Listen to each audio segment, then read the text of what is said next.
Halo, selamat datang kembali di sesi pembahasan mendalam kita.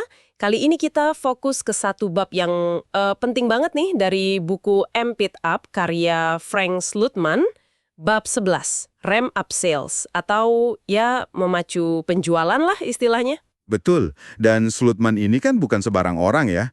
Pengalamannya sebagai CEO di 3 perusahaan teknologi yang hypergrowth, Data Domain, ServiceNow, Snowflake, itu wah luar biasa. Iya, benar. Nah, makanya tujuan kita hari ini tuh mau gali intisarinya. Kapan sih sebetulnya waktu yang pas buat tancap gas jualan? Terus kapan mesti nahan diri? Apa aja jebakan-jebakannya? Kita coba bedah, ini biar Anda dapat poin-poin kuncinya langsung, gitu, tanpa perlu baca semua bukunya. Siap? Oke, mari kita mulai. Ya, momen untuk memacu penjualan ini memang salah satu titik paling strategis ya. Sekaligus, ya itu tadi, paling bikin deg-degan buat para pemimpin bisnis. Apalagi di perusahaan yang lagi ngebut tumbuhnya atau baru mulai. Bikin deg-degan ya. Iya, karena yang bikin menarik sekaligus menegangkan itu timing. Salah timing, entah kecepatan atau kelamaan, itu bisa jadi pembeda antara sukses melesat atau malah jatuh gitu di fase pertumbuhan penting. Ini pertaruhan gede. Persis. Slootman sendiri kan pernah bilang ya di buku lainnya, Tips Sucks, itu intinya gini, ada saatnya perusahaan itu harus ganti mode. Dari mode irit sumber daya ke mode pakai secepat mungkin. Nah, itu dia. Masalahnya, titik pindahnya itu sering nggak jelas kapan datangnya. Betul, abu-abu gitu ya. Ini nyambung banget ke pertanyaan yang mungkin Anda juga pikirkan. Gimana caranya tahu kapan waktu yang pas buat genjot penjualan startup? Jawabannya, ya nggak gampang ternyata. Nah, sebelum latah gitu ya, rekrut banyak orang sales, Slutman tuh ngingetin. Jawab dulu deh beberapa pertanyaan fundamental. Jujur, anggap aja ini kayak reality check. Oke, reality check ya. Apa aja tuh pertanyaannya? Pertama, matriks produktivitas tim sales yang sekarang ini gimana? Udah oke belum? Misalnya, rata-rata nilai deal, win rate-nya, siklus penjualannya berapa lama? Kalau belum memuaskan? Gimana memperbaikinya dulu gitu ya, sebelum nambah orang. Persis, apa rencana konkretnya? Karena nambah orang ke sistem yang belum benar itu cuma gedein masalah. Benar, logis banget. Kayak mesinnya batuk-batuk, diisi bensin lebih banyak, ya nggak akan lari kenceng, malah boros ya. Betul. Terus yang kedua, gimana soal pipeline? Corong prospek dari lead generation, alirannya gimana? Oh, calon pelanggannya cukup nggak? Berkualitas nggak? Iya, kalau enggak ya perbaiki dulu sumbernya. Jangan sampai tim sales baru nanti malah bengong kurang kerjaan. Heeh, kasihan juga ya. Ketiga, target waktu penjualan. Realistis nggak? Terlalu ngebut bisa bikin stres, tapi kalau terlalu santai ya kehilangan momentum ya. Nah, itu dia. Keempat, ini soal mentalitas nih. Anda dan tim udah cukup agresif belum? Mikirnya cukup gede nggak buat dominasi pasar? Bukan cuma ikut-ikutan aja gitu ya. Iya, karena persaingan di teknologi kan, wah, kejam, harus berani. Oke, terus ada lagi? Ada. Yang terakhir, dan mungkin suka kelewat, target sama jadwalnya itu dibeli nggak sama tim sales? Maksudnya dibeli gimana tuh? Mereka setuju nggak? Merasa punya rasa kepemilikan nggak sama target itu? Kalau nggak yakin atau merasa dipaksa, ya susah harapin hasil maksimal. Bener juga. Jadi intinya evaluasi dalam dulu ya sebelum ekspansi keluar. Analisis ini krusial banget. Tanpa ini resikonya yaitu kesalahan mahal.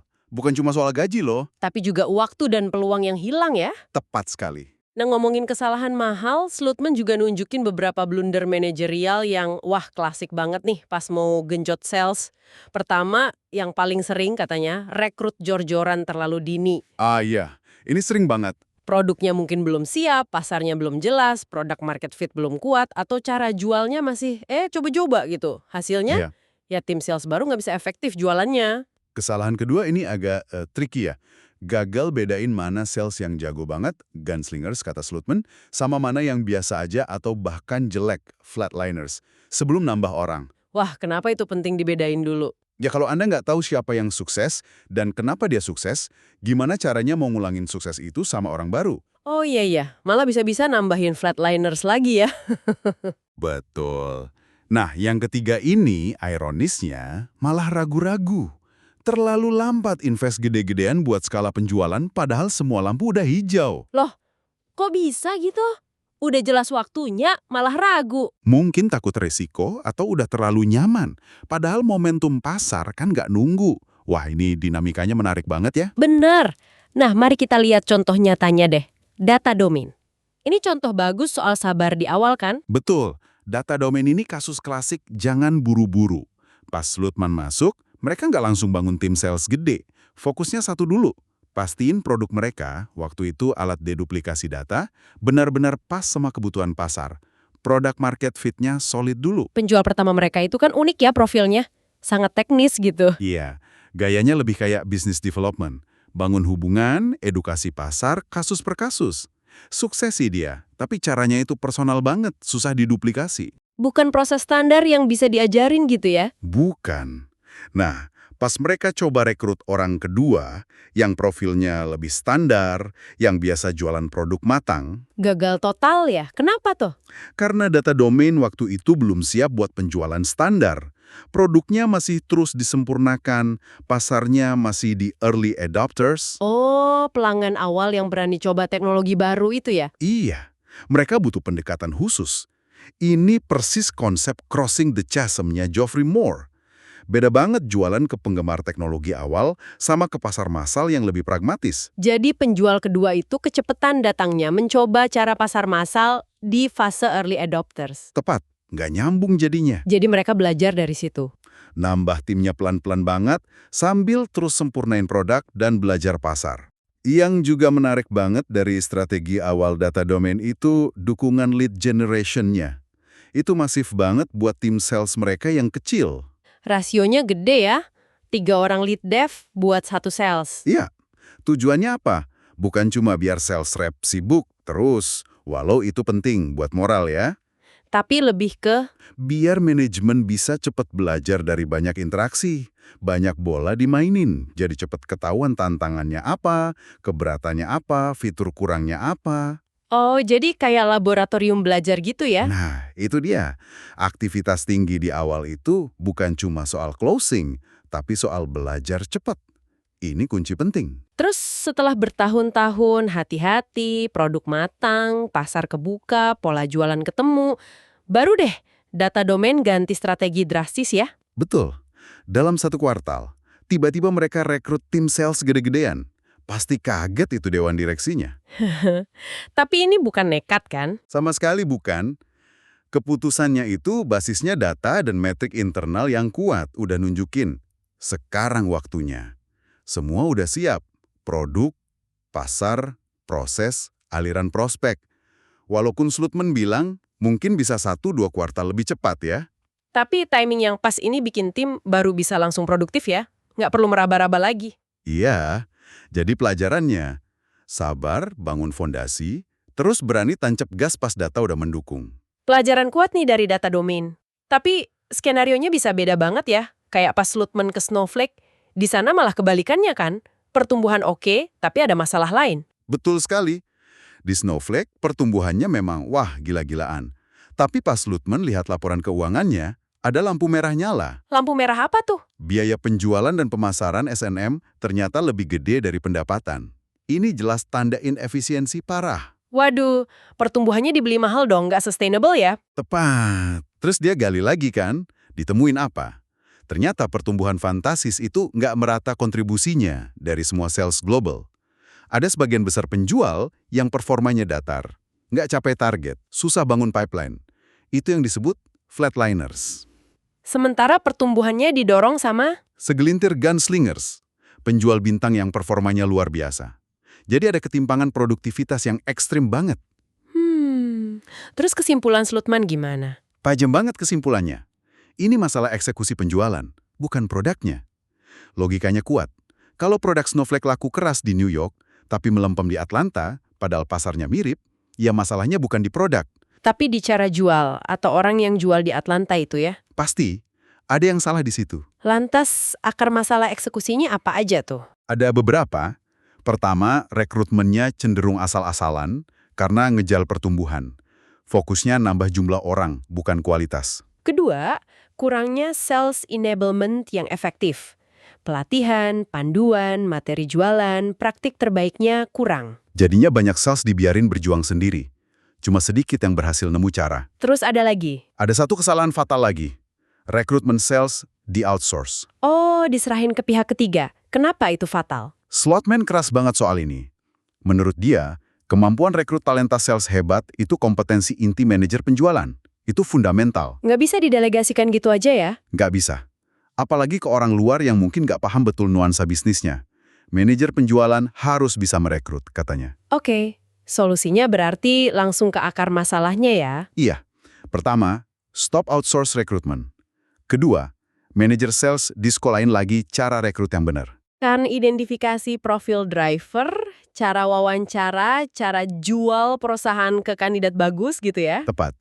Ketiga, program sales enablement diperbaiki besar-besaran. Biar semua punya bekal jelas buat sukses. Hasilnya gimana tuh? Langsung kelihatan? Nggak instan ya, tapi signifikan. Produktivitas mulai lebih rata. Mereka bisa rekrut kandidat lebih kuat. Dan yang penting, nambah headcount nggak lagi asal. Cuma di wilayah atau manajer yang udah terbukti bisa ubah investasi jadi hasil. Jadi bukan soal harapan lagi ya, tapi manajemen yang disiplin pakai data. Betul. Geser dari sekedar nambah pasukan, jadi bangun kapasitas penjualan terukur. Oke, dari nunggu di data domain, benahin mesin di Snowflake, kita ke kasus ketiga, ServiceNow. Ini teka-teki lagi nih, pas Slutman gabung 2011, apa yang unik di sana? Di ServiceNow, tim salesnya relatif kecil waktu itu. Tapi yang bikin kaget, produktivitas per orangnya itu tinggi banget dan naik terus. Anehnya, jumlah sales yang bawa kuota-kuota carrying reps hampir nggak nambah setahun penuh, padahal pendapatan hampir 2 kali lipat. Nah, itu dia.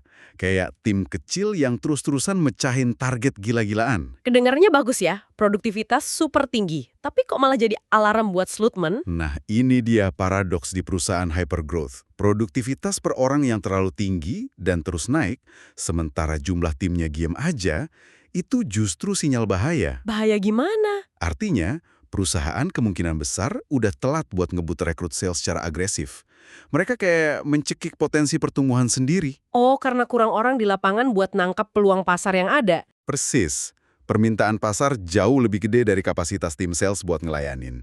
Jadi metrik positif, produktivitas tinggi, itu sebenarnya nutupin masalah strategis, kurang investasi. Wow, cara pandang yang beda banget ini. Jadi tindakan Slutman di ServiceNow ya udah bisa ditebak ya? Tancap gas habis-habisan.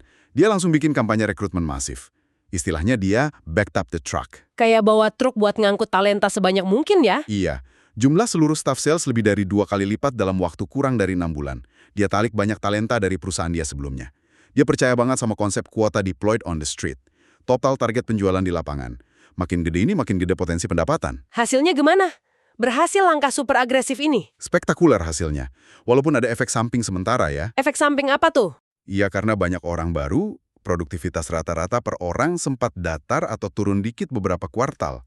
Kan butuh waktu buat belajar ramp up time. Tapi, penambahan pasukan yang masif itu langsung jadi lonjakan pertumbuhan pendapatan yang dramatis buat ServiceNow.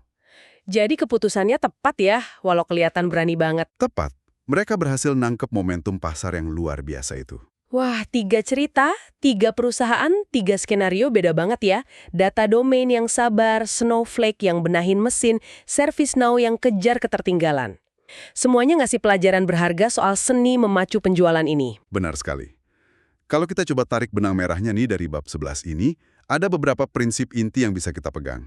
Pertama, ingat analogi mesin mobil tadi. Jangan isi bensin, rekrut sales, kalau mesinnya, product market fit, lead gen, selling motion, masih rusak atau belum jalan. Benahin dulu fondasinya. Oke. Kedua, kalau penjualan seret jangan pasrah.